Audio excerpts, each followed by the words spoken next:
Selamat siang. Panggilannya Daniel atau gimana panggilannya? Daniel. Oke, Daniel. Selamat ya, sudah lulus sampai ke tahap ini.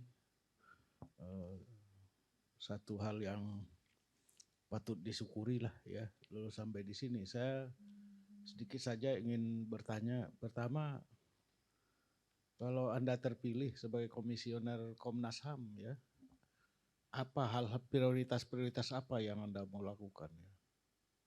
Kira-kira apa prioritas-prioritas pokoknya? Silakan ya. Baik, Pak Sumardi, terima kasih atas pertanyaannya. Prioritas yang akan saya lakukan jika saya terpilih menjadi seorang komisioner Komnas HAM, yang pertama adalah saya akan melakukan koordinasi dengan berbagai pihak yang selama ini mungkin belum terlibat secara aktif di dalam kerja-kerja dari Komnas HAM, seperti teman-teman dari kelompok minoritas, lalu kemudian dengan teman-teman dari LBH, yang mereka juga sudah punya beberapa program-program kerja yang fokusnya juga sama, yaitu tentang penegakan dan pembelaan hak asasi manusia, meski dari segi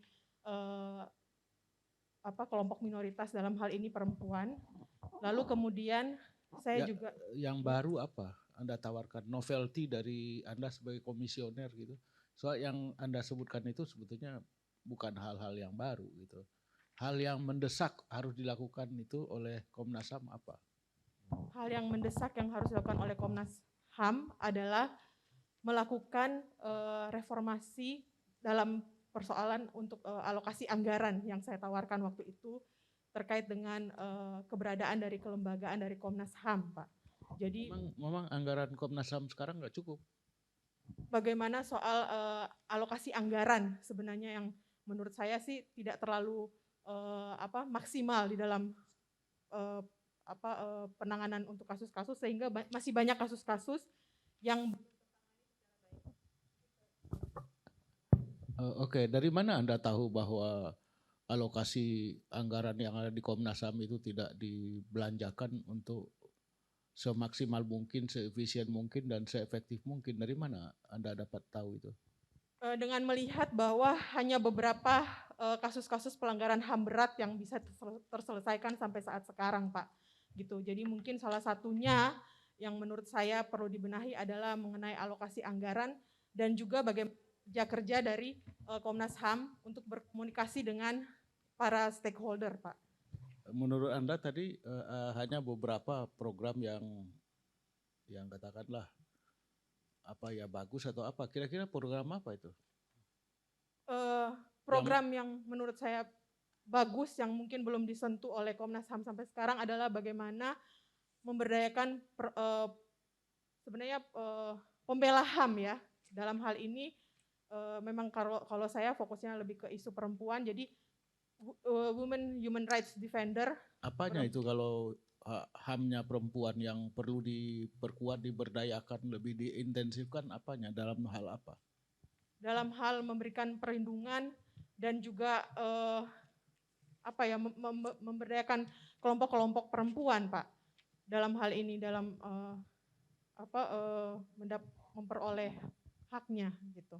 Mungkin yang sering menjadi korban kekerasan gitu ya, yang termasuk pelanggaran terhadap HAM itu bukan perempuan, tapi mungkin laki-laki barangkali ya. Kalau coba Anda sebutkan siapa di antara perempuan yang aktivis perempuan yang pernah menjadi korban kekerasan pelanggaran terhadap HAM, ada berapa? Coba.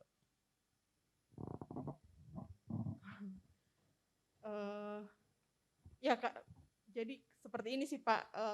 Sekarang ini memang dari teman-teman yang ada di grassroots itu, sekarang mereka sedang menggalakkan program bagaimana bisa memberikan pelayanan ya, pelayanan dari pemberdayaan terhadap perempuan-perempuan pembela Pak. Jadi pernah dengar itu nggak nama Marsina? Marsina, iya. Siapa buruh. itu Marsina? Seorang buruh, aktivis buruh yang disiksa, mengalami kekerasan seksual, Pak. oleh pihak tentara. Siapa lagi? Ada lagi nggak perempuan yang Lalu kemudian semacam Marsina?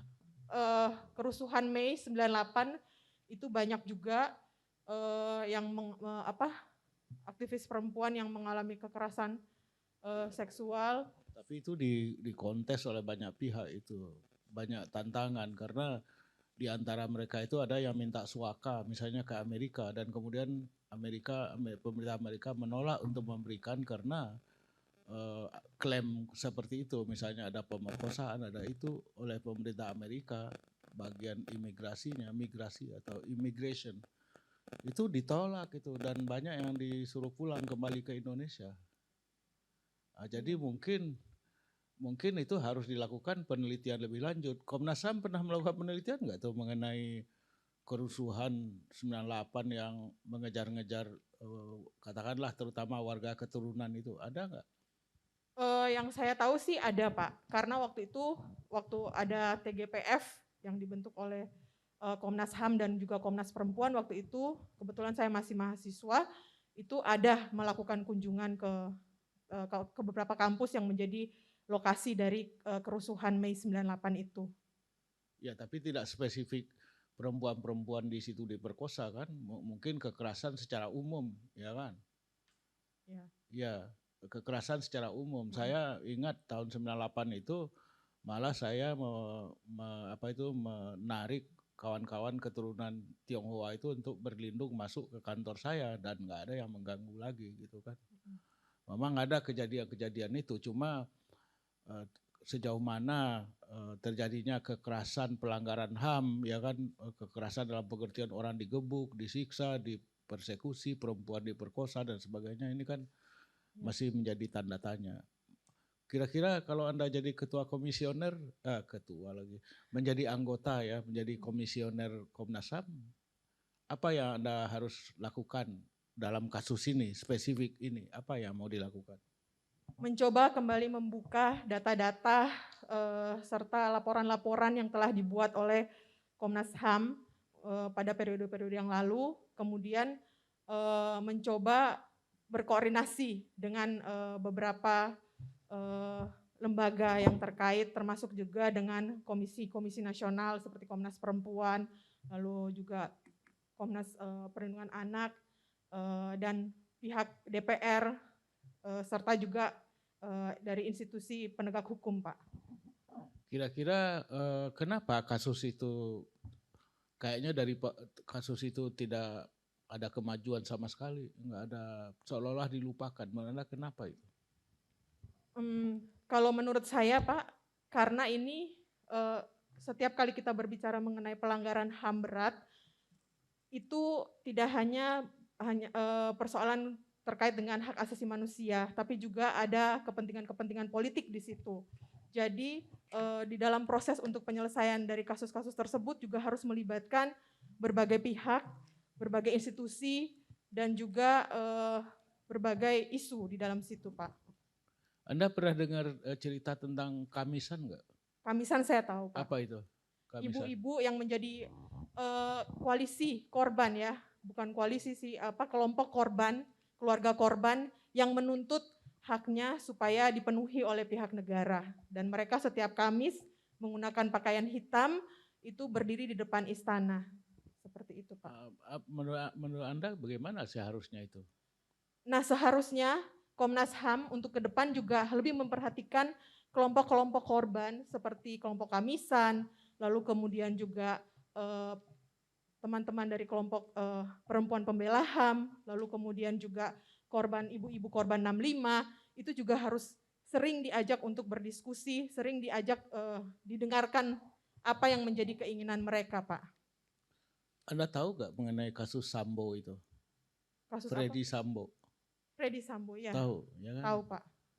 Pernah nggak lihat komisioner HAM memberikan penjelasan? Penjelasan mengenai kasusnya Freddy Sambo, Iya, Pak? Iyalah pokoknya mengenai apa komentarnya ada. Komentarnya? Iya. Iya, Pak. Menurut Anda gimana itu? Komnas HAM patut nggak atau perlu nggak terlibat dalam kasus seperti itu? Menurut saya Komnas HAM perlu terlibat seperti itu karena Freddy Sambo adalah seorang aparat penegak hukum. Tetapi, ada tetapinya Pak, jangan terlalu makan banyak waktu untuk mengurusi soal kasus tersebut.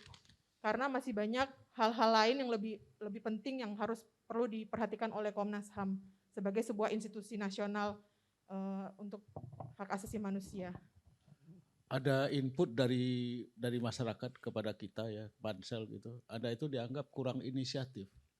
Kenapa ada penilaian seperti itu? Kenapa itu? Menurut Anda memang betul kurang inisiatif atau sebetulnya banyak inisiatif? Coba dikasih penjelasan ke kita. Karena ini ada pertanyaan seperti itu. Apa input ke kita masuk seperti itu? Ya karena mungkin kerja-kerja saya selama ini mungkin tidak terlalu memberikan saya posisi yang strategis, Pak. Sehingga mungkin banyak orang yang menganggap bahwa saya memang kurang berinisiatif dalam melaksanakan tugas-tugas saya yang pernah saya lakukan gitu. Jadi seperti itu. Di dalam sebuah lembaga atau organisasi Anda sebagai apa di situ? Saya memang posisi terakhir waktu di Komnas Perempuan itu adalah sebagai koordinator, Pak. Itu Terus? memang posisi yang tertinggi untuk badan pekerja, seorang badan pekerja. Terus? Tapi memang di bawah badan pekerja itu juga ada komisioner-komisioner. Terus? Nah itu memang mungkin yang saya alami, mungkin saya tidak ingin menonjolkan diri gitu Pak. Jadi mungkin ada salah persepsi mungkin orang melihat itu bahwa saya kurang kurang proaktif. Mungkin tidak harus menonjolkan diri, tadi harus lebih asertif barangkali ya. Gimana kira-kira kalau Anda terpilih sebagai komisioner Komnas HAM, sikap asertif itu bagaimana caranya Anda bisa mengembangkan itu? Gimana bayangannya? Ya karena kan kalau di Komnas HAM itu kan prinsip bekerjanya adalah kolektif kolegial ya Pak. Jadi memang ya saya akan memperjuangkan sesuai dengan yang pengalaman saya, tapi juga saya akan tetap bersama-sama dengan tim kerja gitu Pak. Saya kira cukup dari saya Bu. Silakan.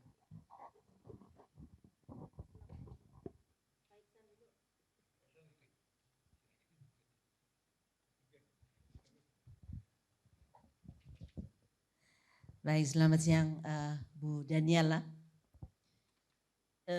Berapa lama Anda bekerja di Komnas Perempuan? Kurang lebih 13 sampai 14 tahun. 13 tahun. Ya. Fokusnya apa Komnas Perempuan itu? Fokusnya tentang upaya penghapusan kekerasan terhadap perempuan.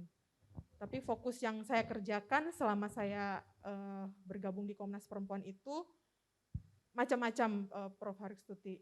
Jadi saya waktu awal saya bergabung di sana, saya menjadi volunteer untuk pemantauan pengadilan HAM ad hoc untuk kasus Timor Leste.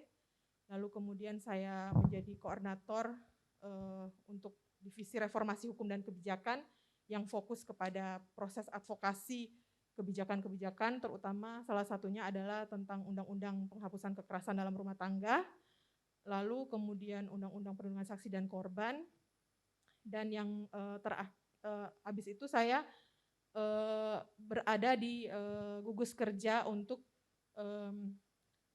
konstitusi, perempuan dalam konstitusi, lalu kemudian sempat juga berada dalam gugus kerja untuk Papua. Saya sempat di gugus kerja Papua dan terakhir di bagian sekretariat untuk planning dan monitoring, Prof. Oke. Dalam paper Anda mengkritik Komnas HAM yang belum menjadikan upaya penanganan dan perlindungan hukum terhadap perempuan korban sebagai prioritas dalam program kerjanya. Betul ya? Betul, Prof. Kalau dia jadi prioritas, nanti Komnas Perempuan gimana tuh posisinya? Mungkin saya bisa menjelaskan. Jadi yang saya maksud di situ adalah Komnas HAM ini juga harus bisa ikut serta memikirkan mengenai isu-isu terhadap kekerasan terhadap perempuan. Artinya karena Komnas HAM di sini memiliki peran yang lebih strategis dibandingkan Komnas Perempuan. Karena Komnas Perempuan secara latar belakang hukum itu baru sampai ke belum menjadi sebagai sebuah undang-undang. Sedangkan kalau Komnas HAM itu kan dia sudah memiliki dasar hukum sebagai undang-undang, sehingga dia punya akses. Kenapa saya selalu menyampaikan bahwa alokasi anggaran itu penting, karena selama bekerja di Komnas Perempuan, hambatan mengenai alokasi anggaran juga menjadi sangat terbebani untuk Komnas Perempuan waktu pengalaman saya itu gitu. Bagaimana di Komnas Perempuan belum memiliki satker khusus untuk mengurusi soal anggaran. Lalu kemudian saya juga melihat bahwa Komnas HAM juga memiliki fungsi untuk penanganan serta melakukan proses penyidikan terhadap kasus-kasus pelanggaran HAM. Sedangkan Komnas Perempuan itu tidak memiliki proses seperti itu gitu. Jadi itu yang menjadi titik berat saya dalam penulisan paper saya waktu itu, Prof. Seperti itu.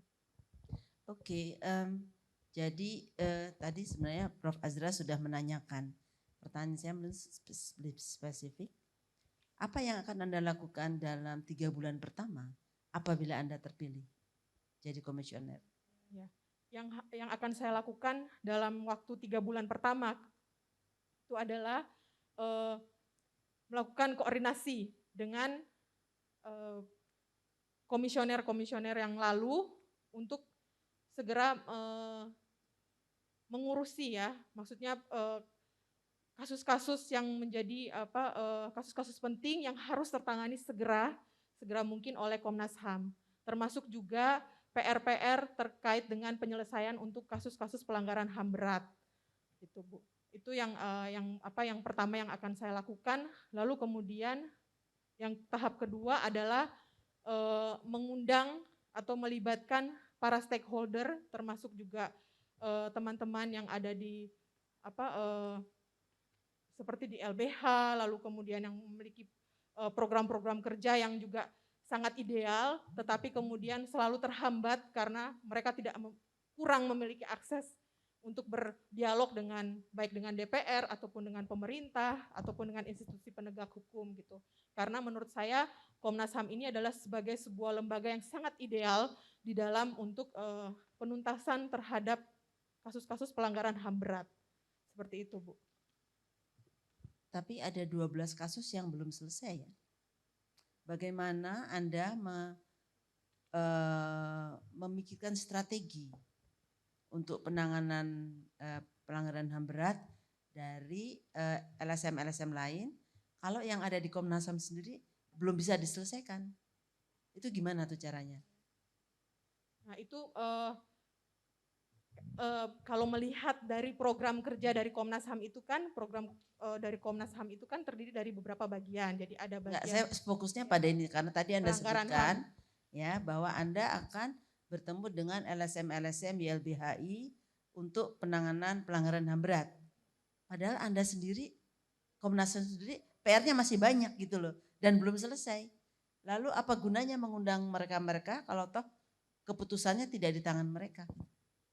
Nah, sebenarnya Prof mengundang para stakeholder itu termasuk dari LBHI, LBH Jakarta, kemudian itu adalah membantu untuk Komnas HAM melihat gitu apa sih yang menjadi duduk bersama untuk melihat kendala-kendala yang yang dialami oleh Komnas HAM dalam proses penyelesaian. Apa harus mengundang? Saya nggak ngundang aja, saya tahu masalahnya di mana. Selain mengundang itu juga berdiskusi dengan pihak-pihak terkait, misalkan dengan pihak pemerintah, kemudian DPR. Nah, diskusi-diskusi, pertemuan-pertemuan dengan DPR itu juga harus dilakukan sesering mungkin. Karena memang seperti yang saya sampaikan tadi, bahwa untuk penyelesaian kasus-kasus pelanggaran HAM ini butuh juga dukungan-dukungan politik dalam hal ini. Seperti itu, Prof. Masalahnya adalah adanya beda persepsi mengenai apa sih itu hasil penyelidikan dan penyidikan. Ya, jadi Kejaksaan Agung dan sebenarnya antara Kejaksaan Agung dan Komnas HAM ini yang harus diselesaikan. Saya ingin bertanya pendapat Anda, walaupun Anda tidak menyebut tentang korupsi ya, tapi korupsi kan itu isu tentang HAM juga ya. Anda sepakat nggak? Ya, sepakat ya. Ada yang mengusulkan agar korban korupsi itu juga dimasukkan ke dalam korban pelanggaran HAM. Anda setuju nggak? Kalau menurut saya sih saya setuju Prof. Harkustuti karena keluarga saya juga adalah salah satu korban dari adanya korupsi yang telah dilakukan melalui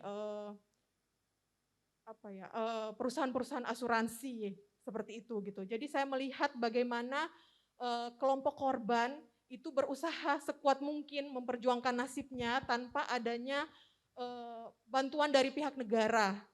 Dalam hal ini mestinya dari pihak Komnas HAM, karena ini menurut saya adalah sebuah pelanggaran HAM, itu peduli karena ini menyangkut hak hidup orang banyak. Bagaimana banyak dari korban-korban tersebut harus sampai meninggal gitu dan tidak dipulihkan apa yang menjadi haknya gitu, Prof. Jadi menurut Anda penipuan oleh perusahaan asuransi itu termasuk ke dalam korupsi?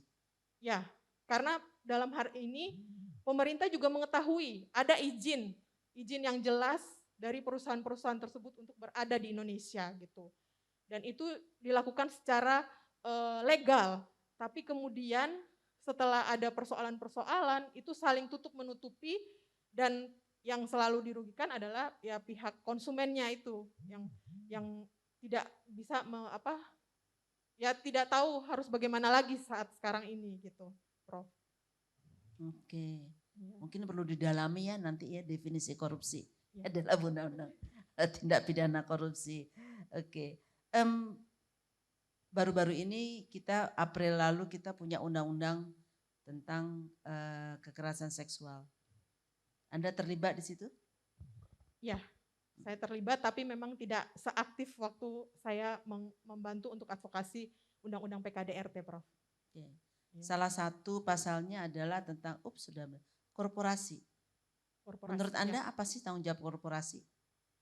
Korporasi itu tanggung jawabnya dia harus memberikan ganti rugi kepada pihak korban karena dia bentuknya adalah perusahaan gitu dan dia harus ada pemulihan untuk para korban. Mungkin seperti itu. Walaupun bukan dia pelakunya. Tapi dia harus bertanggung jawab karena walaupun itu yang dilakukan adalah oknum aja gitu. Begitu ya? Iya. Jadi kalau pembantu Anda nakal, Anda juga harus bayar ganti rugi nanti. Seperti itu karena saya bertanggung jawab, saya mempekerjakan. Itu ada di undang-undang tuh ada begitu bunyinya? Hah? Iya. Enggak ada. Korporasi bertanggung jawab apabila dia menjadi pelaku, apabila itu merupakan kebijakan korporasi. Jadi kalau pertanggungjawaban pribadi itu tidak menjadi tanggung jawabnya korporasi ya. Pak Bu Nana atau Pak Iksan? Ya, selamat siang.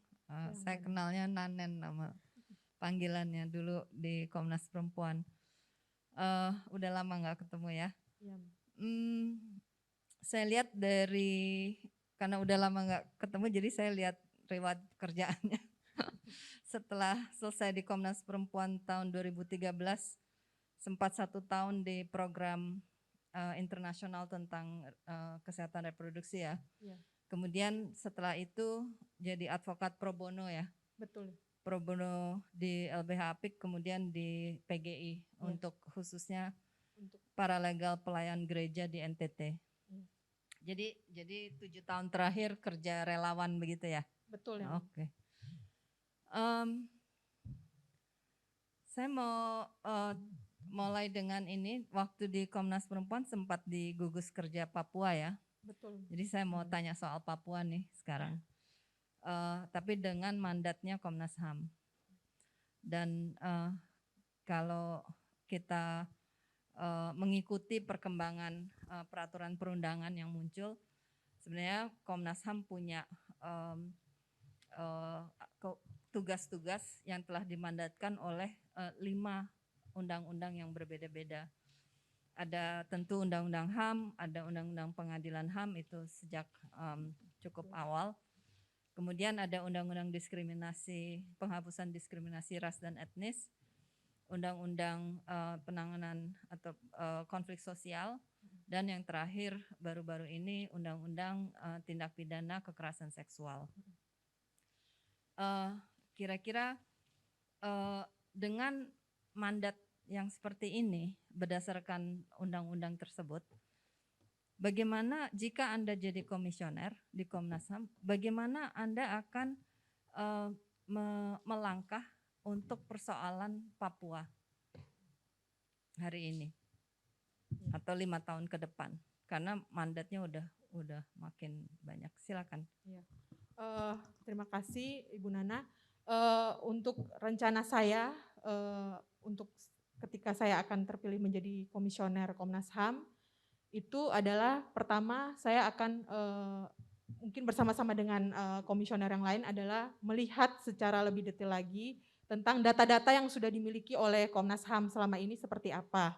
Lalu kemudian beranjak dari data-data tersebut melihat juga kelompok-kelompok kerja mana saja yang sudah menjadi rekanan dari Komnas HAM dalam melakukan kerja-kerja di Papua seperti itu. Karena pengalaman saya bekerja di Komnas Perempuan untuk isu Papua, pendekatan secara sosial dan budaya itu sangat penting untuk isu Papua. Sehingga kedekatan secara emosional dan juga secara budaya juga sangat penting dibangun seperti itu. Lalu kemudian dengan melihat mandat dari Komnas HAM yaitu melakukan pemantauan, maka akan melakukan proses pemantauan untuk beberapa daerah yang mungkin saat sekarang juga masih tetap bergejolak gitu. Lalu melakukan kajian-kajian karena itu juga termasuk juga salah satu mandat dari Komnas HAM untuk itu. Jadi menurut saya untuk waktu 5 tahun ke depan itu kerja-kerja seperti itu juga akan banyak dilakukan seperti itu, Bu Nana. Oke, itu langkah-langkah seorang manajer yang baik ya, akan lihat datanya, terus siapa mitra-mitranya. Tapi mungkin bisa bantu kita untuk, karena persoalan Papua ini kan berkembang terus ya.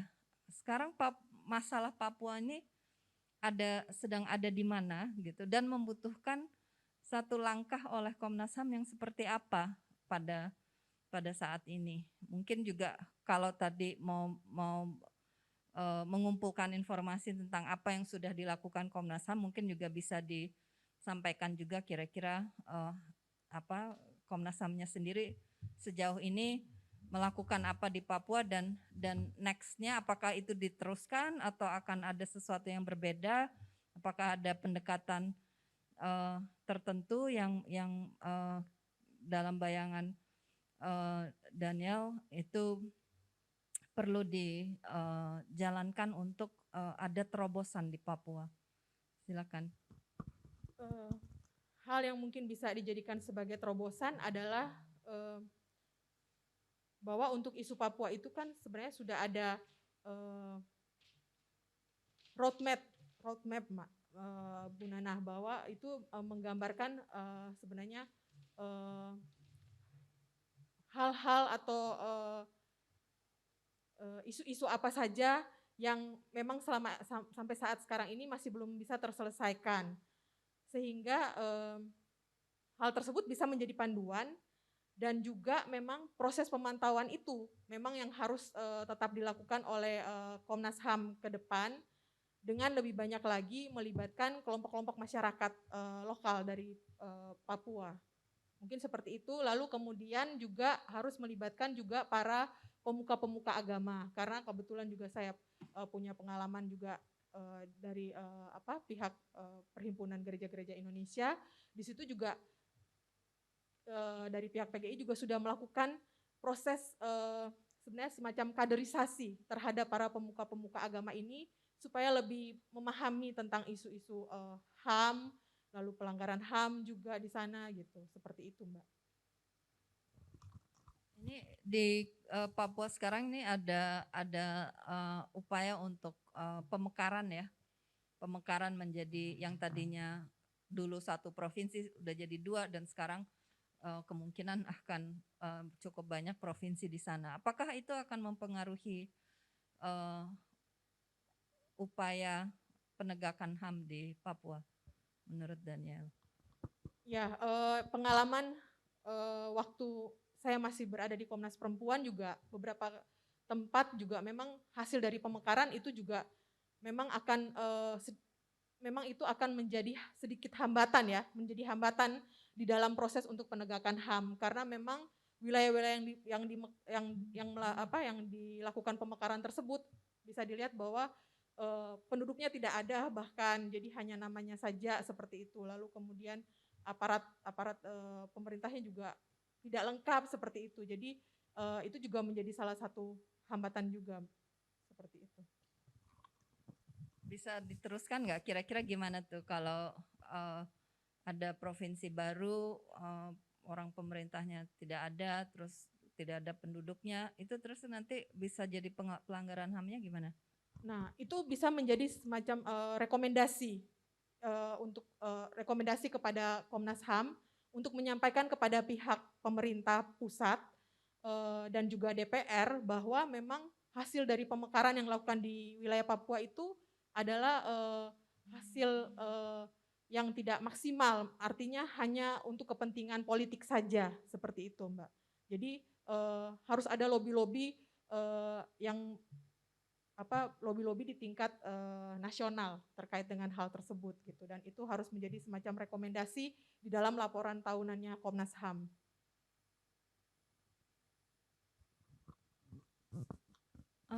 Tadi menyebutkan politik ya, soal politik dan tadi juga ketika merujuk pada peristiwa Mei juga ada kepentingan politik. Apa refleksi Daniel Nanen tentang kompleksitas komunikasi politik yang dijalankan oleh Komnas HAM? Ada refleksi nggak kalau mengikuti perkembangannya Komnas HAM? Apa yang refleksi Anda tentang soal komunikasi politik sebuah lembaga nasional HAM?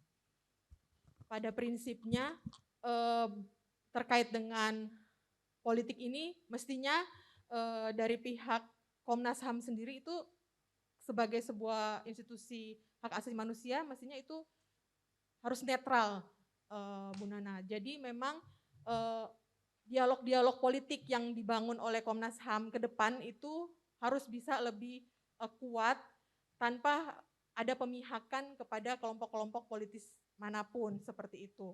Jadi memang artinya seperti yang saya sampaikan di awal bahwa memang pendekatan secara politis perlu, tapi Komnas HAM harus tetap netral.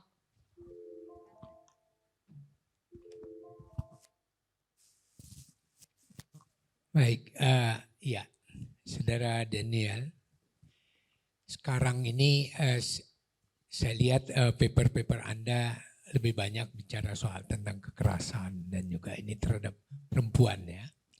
Kita lihat sekarang tren dari kekerasan reproduksi ya. Kan sekarang marak kawin muda, kemudian juga kekerasan terhadap anak-anak dan lain-lain.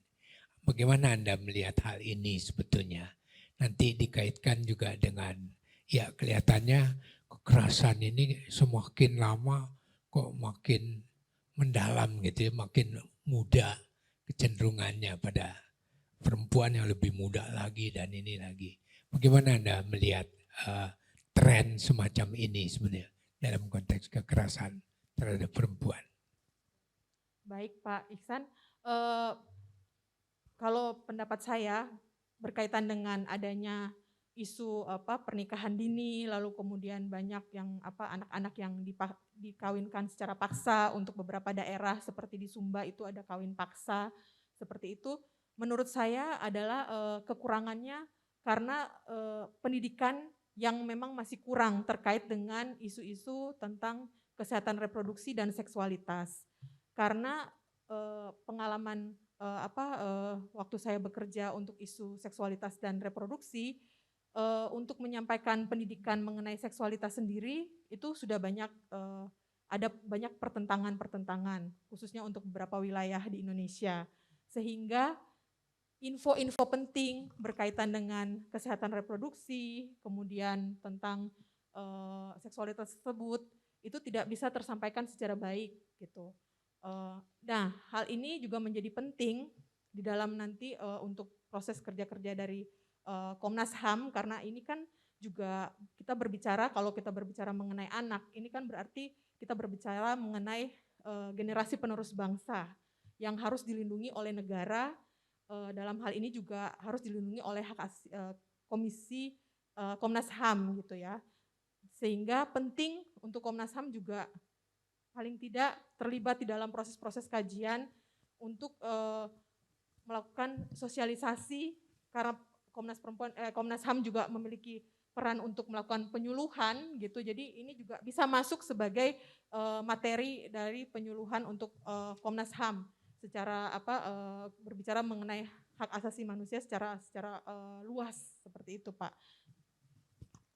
Iya, kan Anda lama di Komnas Perempuan ya. Sekarang katakanlah nanti jikalau Anda dalam posisi di Komnas HAM ya. Nah, selama ini memang untuk penanganan kekerasan segala macam kan juga ada jembatannya ke Komnas Perempuan dari Komnas HAM. Jalan nggak sebetulnya itu kerjasama itu, atau katakanlah penyelesaian kasus bersama, atau juga kemungkinan kerjasama antar dua Komnas ini. Menurut Anda gimana selama ini? Kalau pengalaman saya memang ada komunikasi yang intens antara dua institusi ini, jadi Komnas Perempuan dan Komnas HAM. Tetapi untuk ke depan saya berharap sih ruang komunikasi seperti itu bisa lebih sering dibuka, Pak. Jadi isu-isu yang selama ini mungkin jarang diangkat sebagai isu utama dari Komnas HAM itu bisa diangkat. Misalkan mengenai isu lansia, saya juga menyinggung dalam tulisan saya itu ada soal isu lansia yang semakin hari jumlah lansia kita di Indonesia juga akan semakin bertambah gitu. Nah, ini bagaimana dengan nasib mereka gitu. Meskipun itu memang ada Komnas Lansia, tapi kan itu ternyata tidak berjalan secara baik gitu. Jadi, nah seperti itu, Pak. Bagaimana kemungkinannya juga nanti kerjasama dengan Kementerian Perempuan dan Anak, kemudian juga kita tahu juga di Reskrim juga ada yang khusus mengurusi untuk soal kekerasan dan anak dan ini. Bagaimana Anda bisa hal itu nanti ke depan kalau menurut Anda? Ya, kalau saya menjadi komisioner dari Komnas HAM ke depan, saya akan banyak fokus untuk hal-hal tersebut, Pak. Jadi bagaimana berinisiatif untuk membangun komunikasi yang lebih intens dengan kelompok-kelompok tersebut gitu, dengan institusi negara yang isunya yang selama ini mungkin agak jarang dilibatkan di dalam kerja-kerja dari Komnas HAM, seperti itu, Pak. Jadi akan dibuat forum-forum rutin seperti itu. Karena saya lanjut sekarang ke kaitan dengan Papua tadi ya, dengan Mbak Nana tadi ya. Jadi Anda tadi udah bicara komunikasi, bicara apa segala macamnya. Nah, kita lihat juga dengan Papua. Jadi kan juga Anda bicara soal roadmap yang memang sudah dibuat untuk penyelesaian Papua. Menurut Anda yang ditawarkan oleh roadmap itu bisa nggak menyelesaikan persoalan Papua secara tuntas? Menurut Anda, dari kajian Anda selama ini? Nah, kalau pengalaman saya berkaitan dengan keberadaan dari roadmap dari Papua itu, menurut saya itu perlu lebih lebih disosialisasikan kepada komunitas-komunitas yang ada di masyarakat yang di Papua, agar supaya juga, karena kan selama ini yang menjadi persoalan utama juga bahwa banyak masyarakat Papua yang tidak diikut sertakan di dalam proses pembuatan, mau itu kebijakan ataupun program-program kerja gitu. Artinya kalaupun program kerja itu dilakukan, itu setelah program selesai juga bantuan terhadap masyarakat. Jadi harus ada keberlangsungan, Pak. Harus ada keberlangsungan dan juga harus membangun memang komunikasi yang lebih lebih disesuaikan dengan situasi dan kondisi dari masyarakat Papua itu gitu. Jadi pendekatan-pendekatan kebudayaan, pendekatan-pendekatan melalui keagamaan gitu, seperti itu. Tapi kelihatannya ya dialog ya. Tadi kan Dialog, kita iya. bicara dari mulai dialog itu tadi juga termasuk soal kekerasan. Tapi ini kita kaitkan dengan Papua sekarang ya.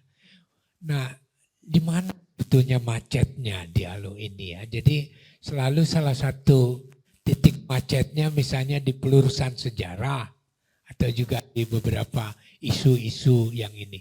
Nah, menurut Anda sebetulnya iya di mana titik-titik ininya gitu ya, hambatan di dalam dialog ini. Udah lama sebetulnya, udah kita dorong.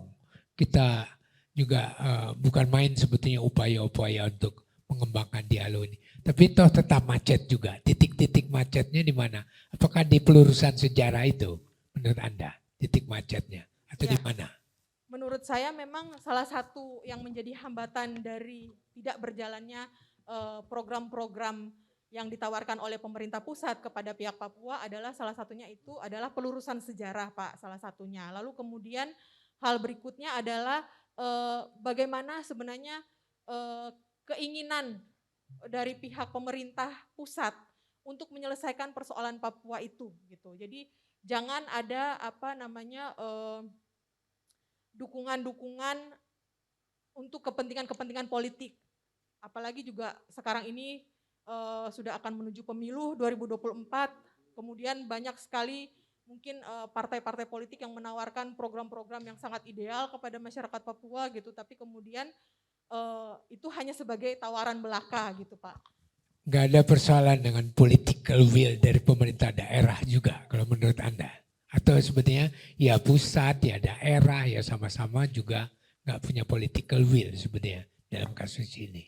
Ya termasuk juga political will dari pemerintah daerah dan juga isu korupsi, Pak. Itu juga menjadi salah satu hambatan terbesar kalau saya melihat persoalan di Papua itu, Pak. Gitu. Jadi banyak sekali kepentingan-kepentingan yang ingin dalam tanda kutip menghancurkan Papua secara perlahan-lahan gitu.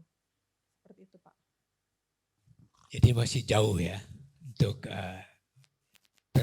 tercapainya damai di Papua. Nah, oleh karena itu keberadaan dari Komnas HAM sebagai sebuah lembaga yang independen itu penting, Pak. Karena mestinya ya rohnya Komnas HAM itu adalah dia tidak ada keberpihakan untuk pilihan-pilihan politik manapun gitu. Sehingga mestinya Komnas HAM menjadi sebagai sebuah lembaga yang ideal untuk penyelesaian kasus Papua.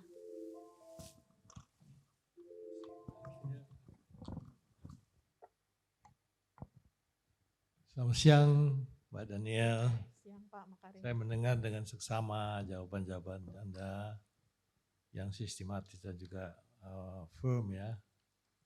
Apa saya salah tangkap apa enggak kalau kita simpulkan kurang lebih itu kira-kira Komnas HAM ini kurang greget atau kurang giat kerjanya dalam hal yang tadi disebutkan tadi. Kira-kira demikian? Ya, kalau saya bisa memberikan masukan Pak, tanggapan terhadap pernyataan Bapak tadi bahwa sepertinya kerja-kerja Komnas HAM itu agak kurang kuat. Menurut saya untuk ya beberapa tahun ke belakang inilah memang terlihat bahwa kinerja dari Komnas HAM itu memang sangat belum optimal, Pak, gitu. Ada banyak, bisa dilihat dari ada banyak kasus-kasus pelanggaran HAM berat yang belum terselesaikan gitu kan. Lalu kemudian walaupun memang setiap hari yang saya dengar bahwa pengaduan itu selalu datang sampai ribuan gitu dan sangat menyita waktu, tapi itu juga proses penyelesaiannya juga tidak bisa selesai gitu kan karena harus banyak hal. Jadi menurut saya memang ke depan Komnas HAM itu memang harus memiliki prioritas kerja yang jelas sesuai dengan mandatnya.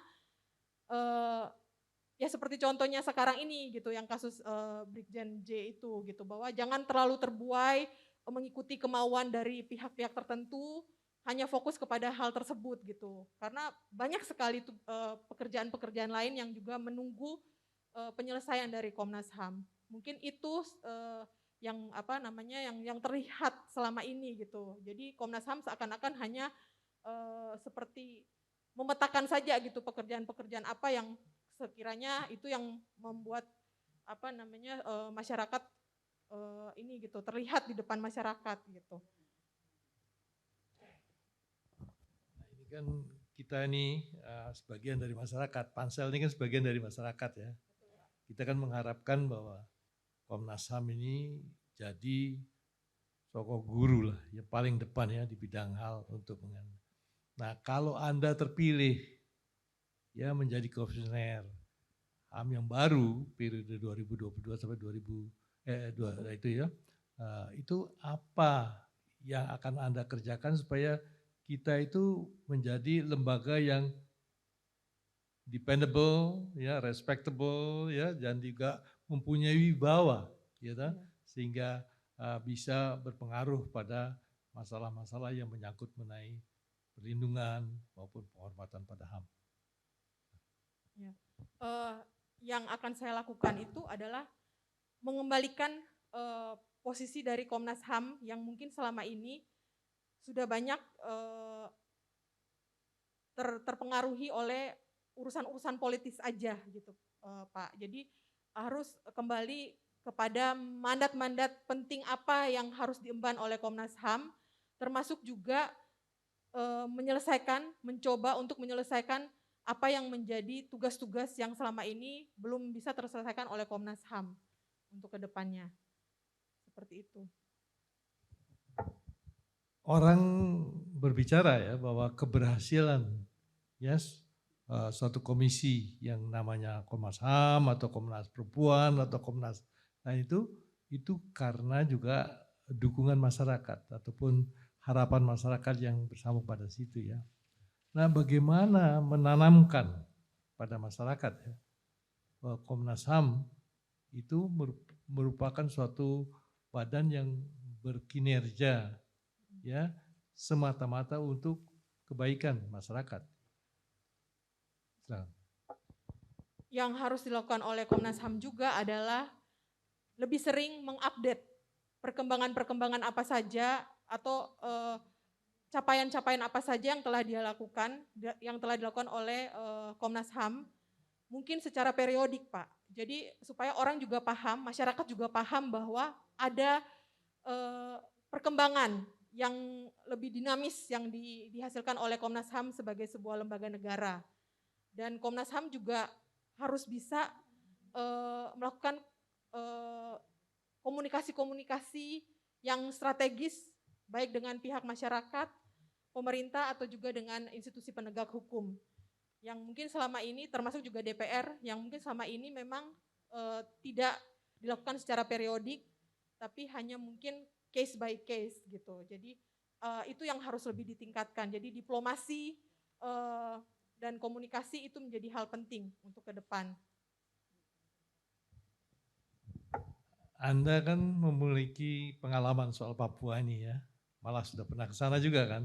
Sudah ya. Nah, masyarakat Papua itu yang sering dikemukakan, irisan ya, katanya bolak-balik mengharapkan adanya dialog. Ya, sedangkan kita memiliki kejelasan sikap bahwa yang namanya dialog untuk pemisahan diri itu nggak mungkin. Ya, there is no option on it gitu ya, nggak ada itu. Nah, jadi sebenarnya apa yang diharapkan akan keluar dari hasil dialog? Nah. Yang diharapkan hasil yang akan keluar dari proses dialog itu adalah rekomendasi-rekomendasi yang betul-betul menggambarkan kebutuhan atau keinginan dari kelompok masyarakat di sana, Pak. Gitu. Untuk kasus Papua ya. Jadi rekomendasi-rekomendasi itulah yang harus diperjuangkan oleh Komnas HAM sebagai sebuah lembaga HAM yang independen untuk disampaikan kepada pihak pemerintah pusat dan juga mungkin bisa disampaikan juga kepada masyarakat secara internasional juga gitu. Karena Anda sudah pernah di sana kan, Ya. Kira-kira apa sebenarnya yang harapan dari masyarakat Papua yang belum ditangkap oleh pusat ini? Ya, apa yang perlu istilahnya didorong atau diperlihatkan kepada pemerintah pusat ataupun pengambil kebijakan mengenai masalah-masalah di tanah air ini.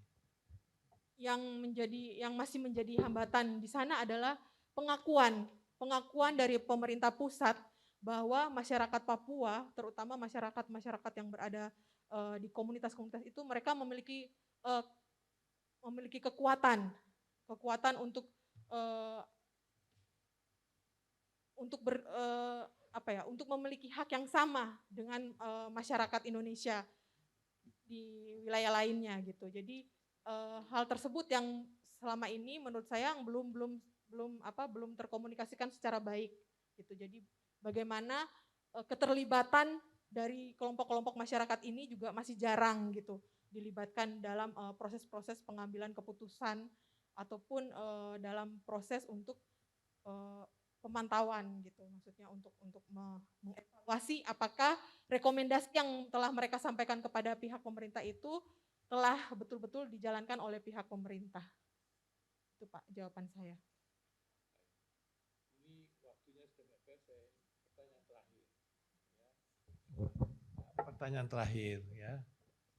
Menurut Bu Daniel ini ya, agar kita bisa mempunyai confidence ya di dalam UPR yang akan datang di Dewan HAM ya PBB ini, apa sebaiknya yang akan disampaikan oleh Indonesia ya kepada masyarakat internasional mengenai kondisi HAM di tanah air?